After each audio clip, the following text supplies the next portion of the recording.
Hi hello నమస్తే నేను మీ లక్ష్మీ చౌదరిని welcome to my channel mystery మధురంలో తెలుగు ఆడియో స్టోరీస్ ఛానల్ని ఇంకా సబ్స్క్రైబ్ చేసుకొని వాళ్ళు చాలామంది ఉన్నారు యార్. సబ్స్క్రైబ్ చేసుకొని సపోర్ట్ చేయండి. మీ విలువైన సపోర్ట్ మాకు ఎంతో అవసరం. కథలోకి వెళ్ళే ముందు వీడియోకి హైప్ ఇవ్వడం మర్చిపోకండి. అలాగే లైక్ చేయడం కూడా మర్చిపోకండి యార్. మీరు ఇచ్చే లైక్స్ వల్ల కథ మరింత మందిలోకి రీచ్ అవుతుంది. మాది కోరిన ప్రణయం పార్ట్ 45తో మీ ముందుకి వచ్చేసాను. ఇక ఆలస్యం చేయకుండా కథలోకి వెళ్ళిపోదాం.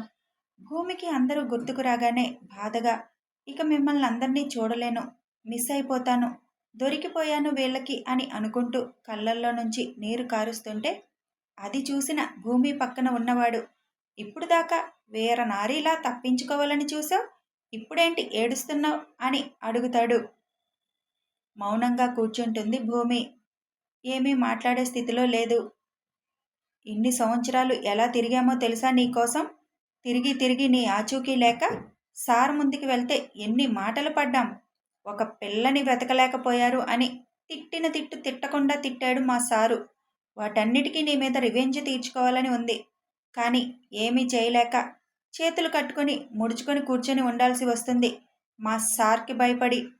నిన్ను ఆయనకి అప్పగించాలి కాబట్టి ఇలా జాగ్రత్తగా తీసుకువెళ్తున్నాం. లేదంటేనా అని వెకిలిగా నవ్వుతూ భూమి బాడీనంతా స్కాన్ చేసి చూస్తూ ఉంటాడు. వాళ్ళేం మాట్లాడుతున్నా కళ్ళు తెరవాలని కూడా అనుకోలేదు. ఏడుస్తూనే ఉంది భూమి. అక్కడికి వెళ్ళాక ఎలాగూ ఏడుస్తానే ఉండాలిలే, నోరు మూసుకొని సైలెంట్గా ఉండు అని అంటాడు ఇంకొకడు. ఇప్పుడు సార్ తనని ఆ భద్రావతికి అప్పగిస్తాడంటావా అని అడుగుతాడు ఒకడు వాళ్ళ హెడ్ని. లేదు, ఈసారి దొరికితే ఆవిడికి కూడా అప్పగించాలి అనుకోలేదు కదా. సారే ఏదో ఒక ప్లాన్ వేయాలి అనుకుంటున్నారు కదా. అసలు సార్ కూడా ఈ పిల్ల కోసం ఎందుకు అంతగా వెతికిస్తున్నారు? ఈ పిల్లతో ఏం పని ఉంది సార్కి అని అంటాడు ఒకడు. అవన్నీ నీకెందుకురా, తెలుసుకోకపోవడమే మంచిది. మన పనేంటో మనం చేసుకోవడం ఉత్తమం. సైలెంట్గా ఉండండి ఇంకా అని అంటాడు హెడ్. అదే టైంలో స్టీల్ ప్లాంట్ జనరల్ హాస్పిటల్ దగ్గరికి వచ్చేసరికి వాళ్ళని క్రాస్ చేస్తూ ఒక కారు ముందుకు వెళ్తుంది. అబ్బా, ఏముందన్నా కారు, సూపర్ ఉంది. ఎంత స్పీడ్లో వెళ్తున్నారో చూసావా? అలాంటి కారు ఒక్కసారన్నా డ్రైవ్ చేయాలన్నా కోట్లల్లో ఉంటుంది దాని రేట్ అని అంటాడు డ్రైవ్ చేస్తున్నవాడు. నువ్వు ముందు కొంచెం స్పీడ్ పెంచు. ఇంత స్లోగా వెళ్తే ఎప్పటికి చేరుకుంటాం మనం? అలాంటి కారులు మనం చూసి ఆనందించడమే అంటాడు హెడ్. సార్ చెప్పిన పని చేయలేదు కదా అన్నా మనం అంటారు ఒకరు. దానికంటే మంచి పనే చేసుకువెళ్తున్నాం కదా, పర్వాలేదులే, మళ్ళీ వచ్చి చేయొచ్చు ఆ పని. లేకపోతే వేరే వాళ్ళకి చెప్తారు, ముందు పోనివ్వు స్పీడ్గా అని అనేసరికి సర్లే అని స్పీడ్ పెంచి కొంచెం ముందుకు వెళ్ళేసరికి వాళ్ళని క్రాస్ చేసి వెళ్ళిన కారు రోడ్డుకి అడ్డంగా పెట్టి ఉండడం చూసి, ఇదేంటన్నా ఇలా రోడ్డుకి అడ్డం తిరిగింది, ఏమైనా ప్రాబ్లం వచ్చి ఉంటుందా అని కార్ ఆపి అడుగుతాడు. కళ్ళు మూసుకొని వాళ్ళ మాటలు వింటున్న భూమి కార్ ఆగేసరికి తప్పించుకోవచ్చేమో అని కళ్ళు తెరుస్తుంది. ఎదురుగా ఉన్న కారు కనిపించగానే భూమి పెదవుల మీద అప్రయత్నంగా చిన్న నవ్వు వస్తుంది. అప్పటి వరకు ఉన్న భయం, టెన్షన్ మాయమైపోతుంది. అవును, ఏంటి ఇలా అడ్డంగా ఉంది కారు? స్పీడ్గా వచ్చేసరికి అలా తిరిగిపోయిందా అడ్డంగా అని అనుకుంటూ ఉండగానే వాళ్ళ కారుకి 4 వైపులా ఇనప గొలుసులకి కొక్కేలు ఉండడం, అవి కిందకి దిగడం, 4 వైపులా కారుని ఆ కొక్కేలు పట్టడం, కారు పైకి లేవడం జరిగిపోతాయి. ఇదేంటన్నా కారుకి గొలుసులు అని వెనక్కి తిరిగి చూసేసరికి క్రేన్ కనిపిస్తుంది. వాళ్ళ మనుషులు ఉన్న వ్యాన్ కనిపించదు. ఒకడు కారు దిగాలని చూస్తాడు కానీ అప్పటికే కారు కొంచెం పైకి లేచేసరికి కారు గ్లాస్ తీసి, రేయ్, ఎవర్రా నువ్వు, మా కారుని ఎందుకు పైకి లేపుతున్నావు అని కేకలు వేస్తారు. భూమి మాత్రం నవ్వుతూ అలా కారు లేస్తుంటే భయంగా అనిపించినా నవ్వుని మాత్రం చెక్కు చెదరనివ్వకుండా తనకి కనిపిస్తున్న ఎదురుగా ఉన్న కారు వైపే చూస్తుంది. మసక వెలుతురులో గ్లాసులో నుంచి డ్రైవింగ్ సీట్లో ఆకారం, ఆ ఆకారం చేతివేళ్లు స్టీరింగ్ మీద ఆడుతున్నట్లుగా కనిపిస్తుంది భూమికి. చాలా కోపం వచ్చి ఉంటుంది. పర్వాలేదు, మీరు కొట్టినా నాకేమీ బాధగా ఉండదు, తప్పు నాదేగా అని అనుకుంటూ వాళ్ళ వైపు చూస్తూ, ఇప్పుడు నన్ను ఎలా తీసుకెళ్తారో చూస్తానుగా అని అంటుంది చిన్న స్మైల్తో. ఏంటే అంత ధైర్యంగా ఉన్నావు? కొంపదీసి ఇదంతా నీకోసం ఎవరైనా చేస్తున్నారా అని అడుగుతారు వాళ్ళు. కొంపతీసేముంది, మిమ్మల్ని బెండు తీయడానికి నిజంగానే నా కోసం వచ్చారు. నా కోసమే చేస్తున్నారు. నేనిప్పుడు ఉన్నది చాలా సేఫ్ ప్లేస్లో. నేను చేసిన చిన్న తప్పిదం వల్ల మీకు దొరికిపోయా. లేకపోతే మీరింకో 4 ఏళ్ళు వెతికినా నేను మీకు దొరకను.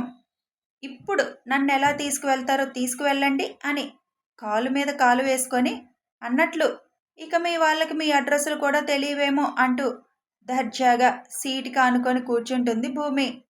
అప్పటికే కారు చాలా పైకి లేవడం, అక్కడి నుంచి ముందుకు వెళ్ళిపోతూ ఉండడం గమనిస్తారు రౌడీలు.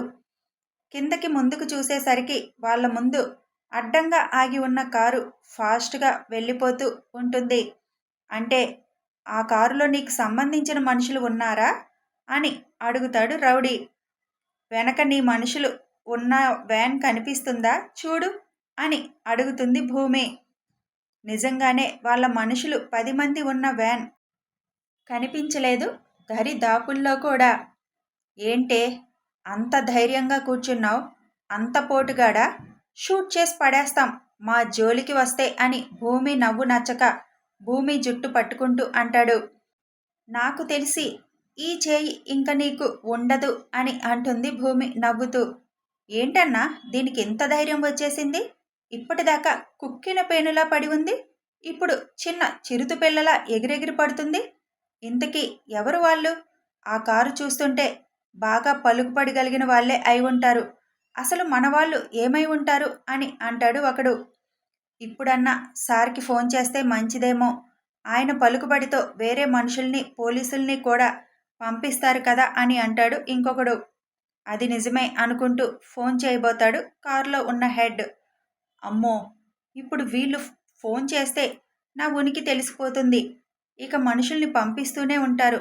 లేదు, అలా జరగడానికి వీల్లేదు అని ముందుకు వంగి ఆ హెడ్ చేతిలో ఫోన్ తీసుకొని గ్లాసెస్ ఓపెన్ చేసే ఉండడంతో బయటికి విసిరేస్తుంది.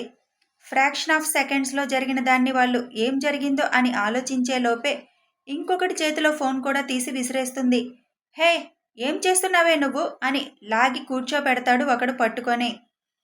ఈ ఫోన్ నుంచి చెయ్యన్నా అని భూమికి ఇంకొక వైపు ఉన్నవాడి ఫోను ఇవ్వబోతుంటే, నోనో ఫోన్ చేయకూడదు ఎలా అని తప్పించుకోవాలని వాడి చేతుల్లో నుంచి చూస్తుంది కానీ అవ్వదు. వాడి ఫోన్లో ఛార్జింగ్ ఉండదు. ఇదేంట్రా ఛార్జింగ్ లేదు, స్విచ్ ఆఫ్ అయిపోయింది, చూసుకోలేదా నువ్వు అని చిరాకుగా ఫోన్ని అతని మీదకి విసురుతాడు హెడ్. దేవుడు నా వైపే ఉన్నాడు, ఇక మీ ప్రయత్నాలేవీ ఫలించవు అని అంటుంది భూమి. నాది ఉందన్నా, నా దాని నుంచి చెయ్యు అని డ్రైవింగ్ సీట్లో ఉన్నవాడు తన పాకెట్లో ఉన్న ఫోన్ తీసి ఇస్తాడు. ఛా, ఇప్పుడు వీడు ఫోన్ చేశాడంటే వాడికి ఏ ఏరియాలో ఉన్నారు ఏంటి అన్నది తెలిసిపోతుంది. ఇక చాలా కష్టమైపోతుంది. ఎలా ఆపాలి అని అనుకుంటుండగానే క్రేన్ కారుని దింపడం మొదలు పెడుతుంది. ఎక్కడికి తీసుకువచ్చారన్నా అని అనుకుంటూ కిందకి చూసేసరికి అది ఒక పెద్ద గ్రౌండ్లా కనిపిస్తుంది. వాళ్ళ మనుషులు ఉన్న వ్యాన్ కూడా అక్కడే ఉండడం చూసి వ్యాన్ ఇక్కడే ఉందన్నా అని అంటాడు. ఈ హడావుడిలో ఫోన్ చేయడం కూడా మర్చిపోయి చూస్తూ ఉంటాడు హెడ్. వాళ్ళు అలా చూస్తున్నప్పుడు ఇదే అదను అనుకొని తనని పట్టుకున్న వాడి చేతులు విడిపించుకొని ఆ ఫోన్ కూడా లాగాలని చూస్తుంది కానీ వెంటనే వాడు ఫోన్ చేస్తూ కాల్ కలవడం లేదేంట్రా అని అడుగుతాడు హెడ్. ఇక్కడ సిగ్నల్స్ ఉండవేమో అన్నా, అసలు ఎక్కడికి తీసుకువచ్చారు వీళ్ళు అని అనుకుంటూ ఉండగానే కారు పూర్తిగా కిందకి దిగుతుంది. అప్పుడే తెలతెలవారుతూ ఉండగా మసక మసక వెలుతురులో వాళ్ళు చూసిన కారు ఆగి ఉండడం, ముందు బ్యానెట్ మీద కాలు వేసుకొని వెనక్కి వాలి ఒక మనిషి ఉండడం చూసి, కుర్రోడు అనుకుంటా అన్నా, మనల్నేం చేస్తాడు అని అంటాడు ఒకడు. కారు ఆగగానే ఒక బ్లాక్ డ్రెస్ వేసుకున్న అతను ఫాస్ట్గా వచ్చి గ్లాస్ ఓపెన్ చేసి ఉండడంతో వెనక డోర్ లాక్ తీసి డోర్ ఓపెన్ చేసి భూమి పక్కనున్న వాడిని కాలర్ పట్టుకొని కిందకి లాగి పడేసి, దిగండి మేడం అని అంటాడు.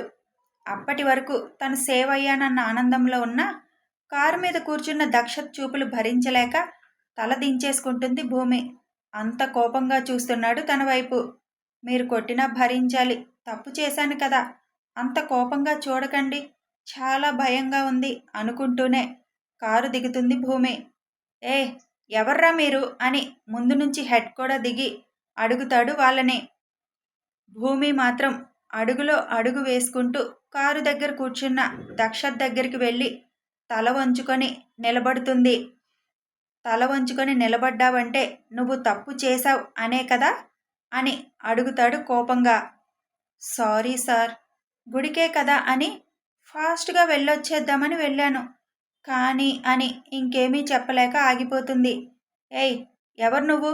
ఆ అమ్మాయి మాకు బాగా కావలసిన అమ్మాయి, ఇంటి నుంచి తప్పించుకొని వచ్చేసింది, ఇన్నాళ్లకు దొరికింది, తీసుకువెళ్తున్నాం, అనవసరంగా అడ్డురాకు, చస్తావు అని అంటాడు కారు నుంచి దిగిన హెడ్. ముందు ఉన్న సెక్యూరిటీ వాడిని లాగిపెట్టి ఒకటి కొట్టి, ఎవరు చస్తారు ఎవరు బతుకుతారు అన్నది కొంచెం సేపట్లో మీకే అర్థమవుతుంది, నోరు మూసుకొని ఉండు అని అంటాడు. భూమి వైపు చూసి, నీ సంగతి తర్వాత చెప్తాను, ఉదయాన్నే జిమ్కి వెళ్ళవలసిన వాడిని ఇక్కడికి రప్పించావు, వెళ్ళి కారులో కూర్చో అని చెబుతాడు దక్ష్. మా వాళ్ళని అలా బయటికి రాకుండా ఆపేసి హీరోయిజం చూపిద్దాం అనుకుంటున్నావా సెక్యూరిటీని పెట్టుకొని అని అడుగుతాడు హెడ్. దక్ష్ చేతులు వెనక్కి పెట్టుకొని దర్జాగా కూర్చొని కాలు ఊపుతూ, నేను హీరోనా, హీరోయిజం చూపిస్తానా నాకు తెలియదు కానీ నేను మాత్రం రాక్షసుడిని, నాకు కొందరు ఆ పేరే పెట్టారు అని అనగానే భూమి దక్ష్ వైపు చూస్తుంది. వాళ్ళు ఎందుకు పెట్టినా మీ విషయంలో మాత్రం నేను రాక్షసుడినే అని. ఎందుకు ఆ అమ్మాయి కోసం వచ్చారు మీరు, ఎక్కడికి తీసుకువెళ్తున్నారు అని అడుగుతాడు దక్షత్. ఆ మాటకి భూమి టెన్షన్గా చూస్తుంది. అది గమనిస్తూనే ఉన్నాడు దక్ష్. కథ కొనసాగుతుంది. ఇప్పుడు వీళ్ళ పరిస్థితి ఏంటంటారు? ఇప్పుడు భూమి అంత టెన్షన్ ఎందుకు పడుతుంది, వాళ్ళు ఏం చెప్తారు అనుకుంటుంది? ఇదంతా తెలియాలి అంటే మరొక అప్డేట్ కోసం వేచి చూడాల్సిందే. ఛానల్ని సబ్స్క్రైబ్ చేసుకొని లైక్ చేయండి యార్. మీకు నచ్చితే మీ తోటి స్నేహితులకి షేర్ చేయండి. అలాగే మీ విలువైన అభిప్రాయాలు తెలపండి. Thanks for watching and listening this video.